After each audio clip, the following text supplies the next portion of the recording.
বরের জন্মদিন বলে কথা, আর সেলিব্রেশন হবে না সেটা কি আর হয়?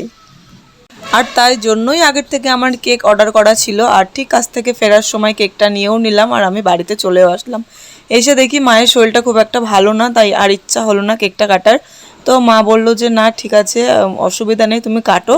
তো মা যখন বললো তো কাটতে তো হবে, যেহেতু আমারও ইচ্ছা ছিল কাটার, কিন্তু মায়ের শরীর খারাপটা দেখে বাড়ি এসে আর মনটা ভালো লাগছিল না। তারপর বড় বাড়ি চলে এসেছিলো, ও জানতো না যে সারপ্রাইজটা পাবে, কিন্তু ওর হয়তো একটু একটু মনে হচ্ছিল, যাই হোক। তো ও একটু রাত করেই বাড়ি ফিরেছিল, তারপরে আসা মাত্রই সেলিব্রেশনটা করলাম। আর মা ক্রিম কেক খেতে পছন্দ করে না, তাই আর খেলো না বেশি। তারপরে আমি ওকে একটু খাইয়ে দিলাম, ও খাইয়ে দিল। আর এই যে দেখো যে ফোনটা দেখছো, এটার গল্প আমি তোমাদেরকে পরেই বলছি, জাস্ট দেখে নাও ফোনটা। আর এখানে যে গেঞ্জিটা দেখতে পাচ্ছ খুলছে, গেঞ্জিটা আমাকে গিফট করেছি, তো সেটাও খুলে ভালো করে দেখে নিচ্ছে সাইজে হবে কি না। আর আমি এটা দেখেই নিয়েছি যেটা ওর সাইজে চলে আসবে। তো ওর খুবই পছন্দ হয়েছে, ওর মুখটা দেখেই বোঝা যাচ্ছিল। তো আমাকে জিজ্ঞাসা করছিল কোথা থেকে নিয়েছে, কত নিয়েছে। তো সেটা আমি আবার ওর সঙ্গে বলছিলাম এই যে ফোনের কভারটার কথাই বলছিলাম। দেখো ওর কভারটার অবস্থা দেখো ফোনের, মনে হচ্ছে পুরো পুরো বাবা হয়ে গেছে। বাবাদের যেমন কোনো শখ থাকে না, ওই পুরনো কভারই চালায়, তো ওরও সেম। তো অনেক দিন ধরে আমি ভাবছিলাম ওকে একটা কভার গিফট করব, তো এই ফাঁকে কভারটা গিফটও করে দিলাম। ওর মুখটা দেখেই বোঝাচ্ছে অনেকটাই হ্যাপি হয়েছে। আর বিশ্বাস করো ওর এই মানে খুশি মুখটা দেখতে আমার ভীষণ ভালো লাগে। তো এইভাবে রাতটা কেটে গেল। তারপরের দিন সকালবেলা উঠেই আমার আগে থেকে ইচ্ছা ছিল যে ওর জন্মদিনের প্রত্যেকটা খাবার আমি নিজ হাতে করেই খাওয়াবো। আর এদিকেও মায়ের শরীরটা এমনিতেও খারাপ ছিল, মা রান্না করতেও পারতো না। তো তার জন্য আমি সকাল সকাল উঠে সব কাজগুলো করে তাড়াতাড়ি করে রান্নাটা বসিয়ে দিয়েছিলাম। এখানে হচ্ছিল মাছের মাথা দিয়ে মুগ ডাল, কয়েক রকম ভাজাভুজি ছিল, পায়েসটাও আমি করছিলাম, আর মাংস রান্না ছিল, সবজি ছিল একটা। আর পায়েসটা আমি সব শেষেই রান্না করেছি। আর এখানে রান্না করতে করতে যা অবস্থা হয়েছে আমার, পুরো ঘেমে ঘুমে একশেষ। মনে হচ্ছে আমি একাই রান্না করি, আমার অবস্থাটা দেখো।